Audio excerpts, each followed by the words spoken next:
My name is Sofia Rodriguez, and I learned early that family love came with conditions in the Rodriguez household. My father, Marcus Rodriguez, built Rodriguez Auto Group from a single used car lot into a network of 7 dealerships across 3 states. By the time I was 10, the business was his religion, and my older brother Daniel was the chosen disciple. "Danny's got the touch," Dad would say, ruffling my brother's hair while I sat across the dinner table. "Natural salesman. He'll run this empire someday." I was 12 when I asked if I could work at the dealership that summer. Dad laughed. "Sweetheart, you're too soft for car sales. This is a man's business. You need thick skin, aggression, the killer instinct." He patted my shoulder. "Why don't you help your mother with her charity events instead?" Daniel smirked from across the table. "Yeah, Sophia. Stick to planning parties." That night I made a decision. If I couldn't earn respect in my father's world, I'd build my own. I spent my teenage years differently than my brother. While Daniel partied his way through high school and got a guaranteed job at the dealership, I studied. I worked 3 part-time jobs. I saved every dollar. My guidance counselor noticed. "Sophia, with your grades and work ethic, you could get scholarships. Have you thought about business school?" I had. Constantly. I got into state university with a full academic scholarship. Dad barely looked up from the dealership's quarterly reports when I told him. "That's nice, honey," he said absently. "Daniel just closed a $240,000 sale on the luxury lot. 22 years old and already breaking records." Mom squeezed my hand under the table. She saw me, but she never contradicted Dad. At university, I double-majored in finance and computer science. I graduated summa cum laude at 20. Dad didn't attend my graduation. Daniel was being promoted to sales director that same weekend. "Big promotion party," Dad explained over the phone. "You understand? Danny's really making his mark." I understood perfectly. After graduation, I took a junior analyst position at a small investment firm in the city. The pay was modest, $48,000 a year, but the learning opportunities were extraordinary. My boss, Richard Chin, was a quiet genius who'd made his fortune in private equity before semi-retiring to mentor. "You see patterns others miss," Richard told me during my first year. "You have instincts for undervalued assets." I worked 80-hour weeks. I absorbed everything. And I started building my own portfolio with every spare dollar. At 23, I made my first significant investment, $15,000 into a struggling logistics startup. 18 months later, it was acquired for $4.2 million. My stake became $380,000. Richard raised his coffee cup to me. "Welcome to the game, Sophia. Real game." I didn't tell my family. What was the point? They'd already decided who I was. At 25, I left the firm and started my own private equity fund. Richard became my first investor and mentor partner. We focused on undervalued family businesses, companies with solid fundamentals but poor management or cash flow problems. My strategy was simple. Identify businesses with potential, provide capital and strategic guidance, take a silent partnership stake, improve operations, then either hold for cash flow or exit at multiples. By 28, my fund managed $47 million in assets. By 30, we'd crossed $120 million. I lived modestly, rented a nice but not flashy apartment, drove a 7-year-old Toyota, wore clothes from Target. I'd learned that invisibility was protection. Meanwhile, the Rodriguez family narrative solidified. Daniel was the golden child, the heir apparent, the business genius. I was the disappointing daughter who chose a path away from the family legacy. At family gatherings, Dad would introduce us. "This is my son Daniel, VP of Operations at Rodriguez Auto Group. And this is Sophia, she works in, what is it again? Finance something. Private equity," I'd say quietly. Right. Some kind of investment thing." He turned back to whoever he was talking to, already forgetting I'd spoken. Daniel loved reminding everyone of my apparent failures. "Still renting, Sophia? When are you going to buy property?" "I just closed on my 3rd investment property." "Still driving that old Toyota? Embarrassing. I just got the new Mercedes-AMG GT. "Still single? At 32? Career women always sacrifice their personal lives." I'd smile politely. "I'm happy with my choices." What they didn't know, what I'd specifically structured to keep them from knowing, was that 3 years ago Rodriguez Auto Group had faced a serious cash flow crisis. Dad had overextended, opening 2 new luxury dealerships simultaneously while inventory costs skyrocketed and interest rates climbed. The business needed capital injection immediately or they'd face bankruptcy. Daniel had approached every traditional lender. All rejected them. Too leveraged, too risky. Dad was desperate. He put out quiet feelers for private investors.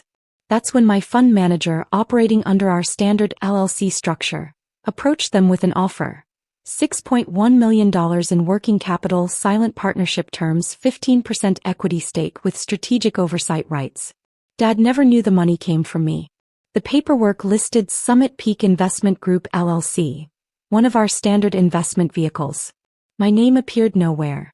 I sat in on exactly 2 board meetings via video call, camera off, represented as SPG's financial analyst. Dad and Daniel never recognized my voice in the formal business context.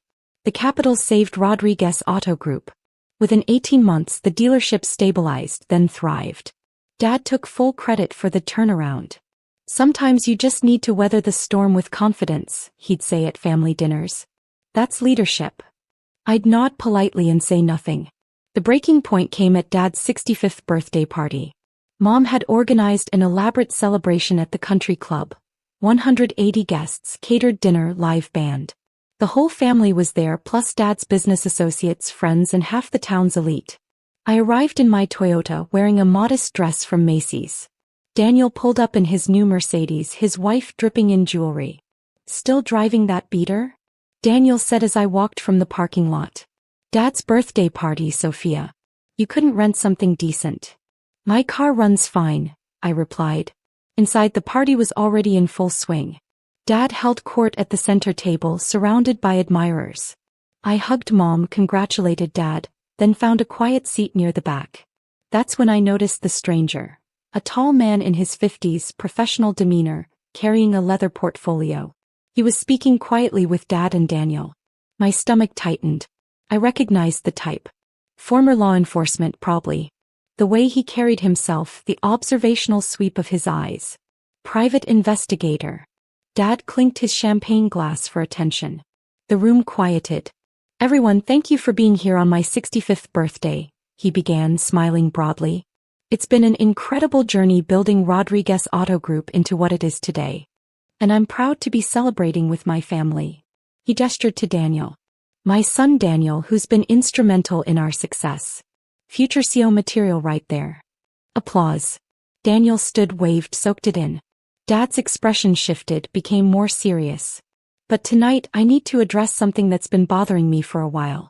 Something about integrity, honesty, and family values. My pulse quickened. My daughter Sofia has been making claims about her career for years now, Dad continued. Private equity, investments, financial success. But the numbers never added up. How does someone afford what she claims on a junior analyst salary? The room went completely silent. Every eye turned to me. So I did what any concerned father would do, Dad said. I hired the best private investigator in the state. Cost me $15,000, but truth is worth any price. The PI stood, portfolio in hand. I paid top dollar for this investigation, Dad said, looking directly at me. Your lies end now. Daniel leaned forward, grinning. This is going to be good. My aunt whispered to my uncle. My cousins pulled out their phones. The PI opened his portfolio.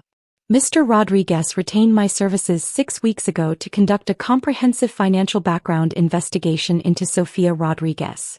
I've spent considerable time documenting her actual financial status, employment history, and verification of claims. Dad nodded. Go ahead. Everyone should hear this. I sat perfectly still. My phone was in my lap. My investment fund manager, Richard, was on speed dial. I replied calmly, if you say so. Under the table, I opened my text messages. The PI continued, what I found was. I typed quickly, pull all funding from Rodriguez Auto Group immediately. Effective tonight. Full withdrawal, terminate partnership. I hit send. Quite remarkable actually, the PI said. My phone buzzed. Richard's reply, confirmed. Executing withdrawal. Legal team notified. Will take 2 to 3 hours for all accounts. The PI cleared his throat. Ms. Rodriguez doesn't work as a junior analyst. She hasn't for 9 years. Dad's smile widened. See? Knew it. She's the founding partner of Summit Peak Investment Group, a private equity fund managing $127 million in assets across 18 investments. The room went silent for a different reason. Dad's smile faltered. What? She's personally worth approximately $34 million in liquid assets, with equity stakes valued at an additional $18 million. Her fund has generated returns averaging 23% annually for the past 7 years. Daniel's face went pale. That's not possible. The PI pulled out documents. Tax returns verified through IRS cooperation. Corporate filings. Investment documentation. Forbes verified her as one of the top female fund managers under 40 in the region. My aunt's mouth hung open. My cousin dropped her phone. Dad shook his head. No. You made a mistake. No mistake, Mr. Rodriguez. The PI pulled out another document. In fact, I have something else you should know. That's when I saw it. The recognition flickering across the PI's face as he cross-referenced his documents. Summit Peak Investment Group, he said slowly. They're your dealership's primary investor. The $6.1 million capital injection 3 years ago that saved your business from bankruptcy. The room exploded with gasps. Dad stood up. What are you talking about? The PI looked directly at me, then back at Dad. Your daughter owns 15% of Rodriguez Auto Group. She's been your silent partner for 3 years. She saved your business. Daniel's lawyer, sitting 2 tables away, grabbed his phone. It started vibrating, then buzzing continuously. Dad's phone started ringing. Then Daniel's. Then my uncle's, who served on the dealership's board. Within 30 seconds, half the phones in the room were going off. Richard worked fast. Dad's face cycled through confusion, shock, then anger. That's impossible. Summit Peak is. We vetted them. There's no way. Dad's lawyer's phone exploded, with notifications. He stepped away from the table, hand covering his other ear, speaking rapidly. I stood up calmly, smoothing my Macy's dress. Sofia, Mom whispered. Is this true? Every word, I replied quietly. Dad pointed at me, hand shaking. You've been lying to us for years. Pretending to be. I never pretended anything, I interrupted, my voice steady. I told you exactly what I do. Private equity. Investments. You chose not to listen. You let us think you were struggling. Daniel shouted. Living in that shitty apartment, driving that piece of junk car. I live below my means. It's called financial intelligence. I picked up my purse. Something you might want to learn about, considering your third investment property is actually over-leveraged at 95% debt to equity. Daniel's face went crimson. Dad's lawyer pushed through the crowd. Mr. Rodriguez, we need to talk. Privately. Now. Not now. Dad snapped. My daughter has been. Sir, Summit Peak just initiated complete withdrawal of all capital. $6.1 million, plus accrued returns. They're exercising the immediate withdrawal clause. The lawyer's voice dropped. They're also calling their equity stake. We have 72 hours to buy them out at current valuation, or they can force a sale. The color drained from Dad's face. Current valuation? He whispered. Based on the improved business performance since their investment, their 15% stake is worth approximately $11.2 million. We have 72 hours to pay, or they liquidate assets to recover. Daniel grabbed his phone. This is insane. You can't just.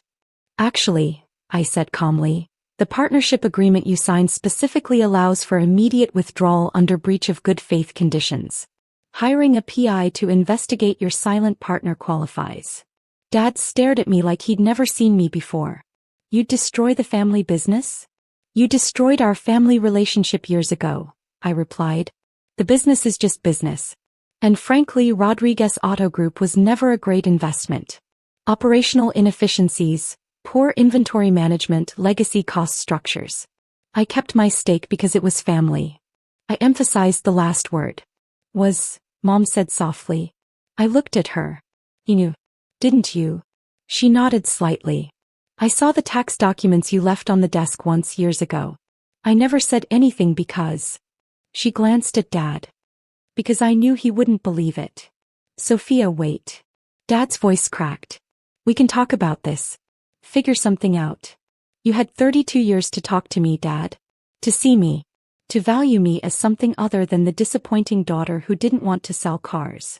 I never said. You never had to. I looked around the room at the shocked faces. You all made it very clear where I stood in this family. Daniel found his voice. So what, you're just going to pull all the money and bankrupt Dad's business? Not bankrupt. Rodriguez Auto Group will have 72 hours to secure alternative financing or buy out Summit Peak's equity position. Given your credit situation and current leverage, that'll be challenging but not impossible. Dad's lawyer was already making calls, pacing frantically. Why? Dad asked quietly. Why would you do this? You hired a private investigator to humiliate me at your birthday party, I said. You were so convinced I was a fraud you spent $15,000 to prove it in front of everyone we know. You wanted to publicly shame your own daughter. The words hung in the air. I was trying to help you, he said weakly. I thought you were in trouble. Living beyond your means may be fraud or something illegal. You thought that, I said, because you never knew me at all. I looked at the PI. Send your full report to my attorney. I'm sure we'll need it for documentation. He nodded professionally. Already done, Ms. Rodriguez. I turned to leave. Sofia. Daniel blocked my path.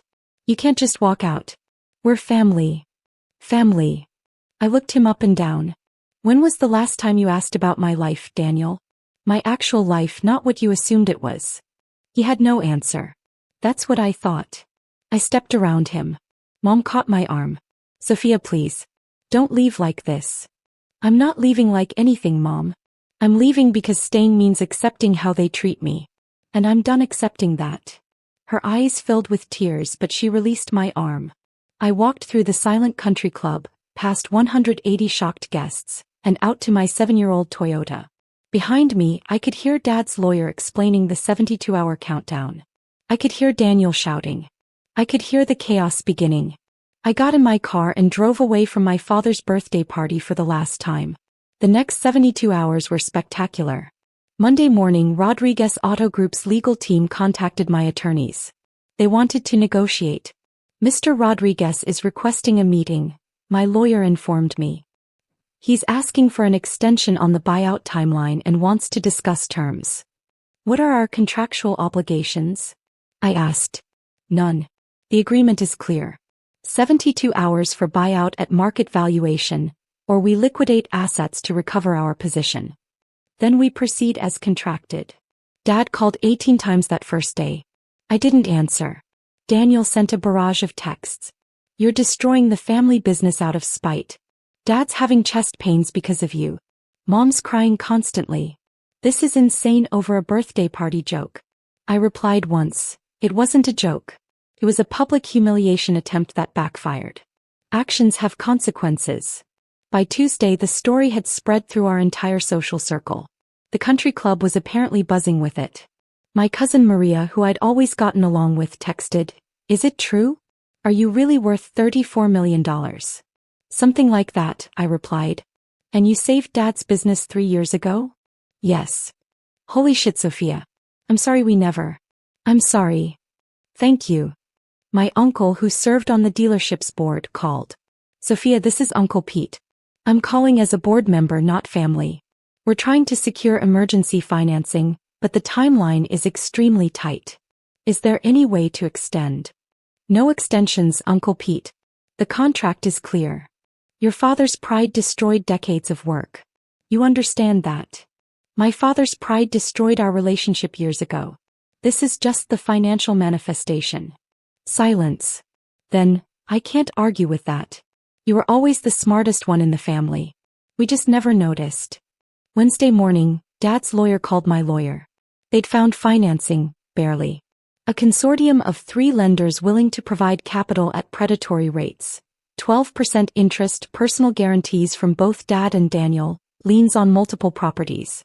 They're asking if you'll accept $11.2 million for your equity stake. my lawyer said. I did the math.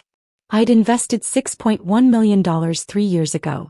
With returns and equity appreciation, I was getting $11.2 million back. 83% return over 3 years. Accept, I said. But I want every document signed and funds transferred within the 72-hour window. Not 1 minute passed. Understood. Wednesday at 4:47 p.m., 13 minutes before the deadline, $11.2 million hit my fund's operating account. I own 0% of Rodriguez Auto Group. I was completely free. 2 weeks later, I was having coffee with Richard when my phone rang.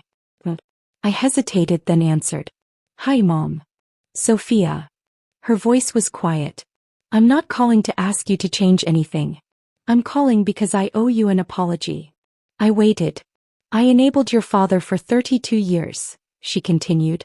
I saw how he treated you, how Daniel treated you, and I said nothing. I told myself I was keeping the peace, but really I was just taking the easy path. Mom. Please let me finish. She took a breath. You deserved better. You deserved parents who celebrated your success, who were curious about your life, who saw you for who you are. I'm sorry we didn't give you that. My eyes stung. Thank you. Your father is struggling. The new loan terms are crushing. Daniel's learning that running a business is harder than he thought. But that's not your problem to solve. No, it's not. I'm proud of you, Sofia. I should have said that years ago. I know you're still married to Dad, I said carefully. I'm not asking you to choose. I know. But I am asking if maybe we could have coffee sometime? Just us. I'd like to know my daughter. The real one, not the version your father created in his head. I smiled. I'd like that. 3 months later, the full impact became clear. Rodriguez Auto Group survived but was permanently weakened. The debt service consumed most of their profits. Dad had to sell his boat and downsize their house. Daniel's lifestyle took a serious hit. Meanwhile, I closed 2 new investments totaling $23 million. Forbes ran a feature article on female fund managers, including a profile on me. The headline, The Silent Success, How Sofia Rodriguez Built a $140 million Fund While Her Family Thought She Was Failing. The article detailed the whole story, including my investment in and withdrawal from my father's dealership. It went viral in business circles. I received interview requests, speaking invitations, and investment inquiries. My fund grew to $156 million in assets under management. 6 months after Dad's birthday party, I attended a private equity conference in New York. During a networking event, a woman approached me. Sofia Rodriguez? I read the Forbes article. That took guts. Thank you. I'm in a similar situation. Family thinks I'm wasting my MBA working for a small startup they've never heard of. She smiled. They don't know the startup's valued at $340 million and I'm employee number 12 with significant equity. Are you going to tell them? I used to think I had to. For validation or something. She shook her head. But reading your story, I realized, I don't need their validation. I already have my own success. Exactly, I said. We exchanged cards and stayed in touch. She became a friend and eventually an investor in my fund. That's when I realized the real power reversal wasn't the money or the dealership withdrawal, or even the public revelation. It was the moment I stopped needing them to see me. Because I already saw myself clearly. 1 year after the birthday party, I moved my fund to new offices. A full floor in a downtown high-rise. 22 employees. $187 million under management. I also bought a house. Not a mansion. I'm still not flashy, but a beautiful 4-bedroom in a quiet neighborhood with a home office and enough space for the life I was building. Mom visited regularly. We had coffee every other week. She never asked me to reconcile with Dad or Daniel. She just wanted to know me. You're seeing someone, she observed during one visit, noticing the extra coffee cup. I smiled. His name is James. He's a civil engineer. Builds bridges appropriately enough. Does he know about everything? He read the Forbes article on our second date. Said it was the most attractive thing about me, that I'd built something meaningful without needing external validation. Smart man. Very. Dad sent exactly one text 8 months after his birthday. You were right. I never knew you. That's my loss. I didn't reply. Some things don't need a response. Daniel predictably blamed me publicly for months. Then quietly asked one of my former colleagues if I was hiring. I wasn't. The business world, however, embraced me. My fund's performance attracted serious attention. We deployed capital strategically, improved struggling businesses, and generated consistent returns. I guest lectured at my old university. A young woman approached me afterward. "I'm the disappointing daughter in my family too," she said. "They think I should take over the family restaurant. But I want to study biotech." "Then study biotech," I said. "Build what calls to you. Their disappointment is about their expectations, not your worth." She nodded, eyes bright. The Forbes article inspired me. Good. Now go inspire someone else. That's the real triumph, I think. Not the money, though that's nice. Not the vindication, though that was satisfying. It's knowing that somewhere a young woman who feels invisible in her own family will read this story and realize, you don't need their permission to become who you're meant to be. You just need to stop waiting for them to notice and start building anyway. I built a $187 million private equity fund while my family thought I was barely scraping by. I saved my father's business while he publicly questioned my competence. I became exactly who I intended to be, not despite my family's dismissal, but because I refused to let their blindness define me. That's the power they never understood. The person they underestimated was always the strongest one in the room. They just never bothered to look.